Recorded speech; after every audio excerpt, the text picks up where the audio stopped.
नमस्कार दोस्तों, घर में अकेली महिला के साथ कैसे हालात बने, जानिए इस कहानी के जरिए। कहानी को अंत तक जरूर देखें। पति और बच्चों के घर से बाहर जाने के बाद डोरबेल बजी तो शोभा ने दरवाजा खोला। बाहर प्लम्बर खड़ा हुआ था। भरोसे वाला पुराना आदमी था। उसने दरवाजा खोल दिया।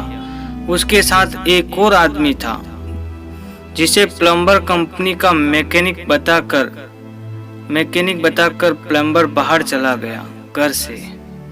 शोभा ने उसे शावर दिखाया जो वारंटी में ठीक काम नहीं कर रहा था। फिर उसे बाथरूम में छोड़कर वे अपने घर का काम संभालने लग गई।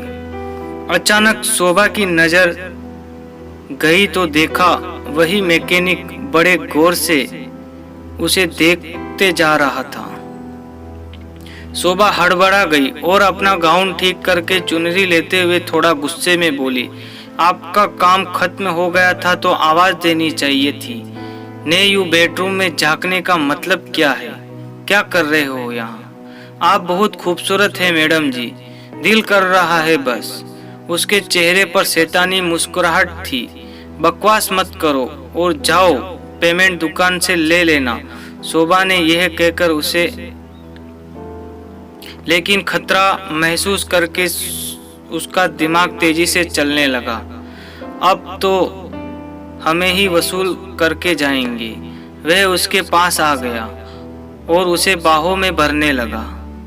शोभा जो पहले ही सतर्क हो चुकी थी ने खुद को बचाया, लेकिन पीछे उसका गाउन उस बदमाश के हाथ में आ गया।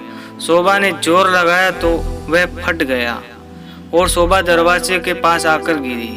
बदमाश शैतानी हंसी हंसा, लेकिन शोभा ने बेडरूम के बाहर निकलकर दरवाजा लॉक कर दिया। शोभा की सांस में सांस आई, मगर बदमाश भीतर से दरवाजा पीट रहा था जोर जोर से।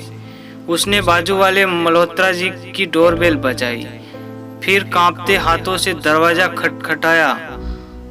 मिस्टर और मिसेस मल्होत्रा तुरंत घर के बाहर निकल कर आए और शोभा को संभाला। उन्होंने शोभा को संभाला और पुलिस को फोन कर दिया।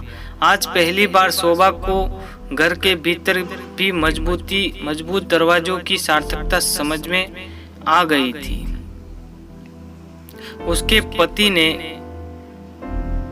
उसके तर्क मजबूत तो बस बाहर का दरवाजा होना चाहिए, बावजूद ज्यादा खर्च करके दरवाजा लगवाया था। दोस्तों, कहानी अच्छी लगी हो तो कमेंट एंड शेयर करना ना भूलें। फिर मिलेंगे नई कहानी के साथ।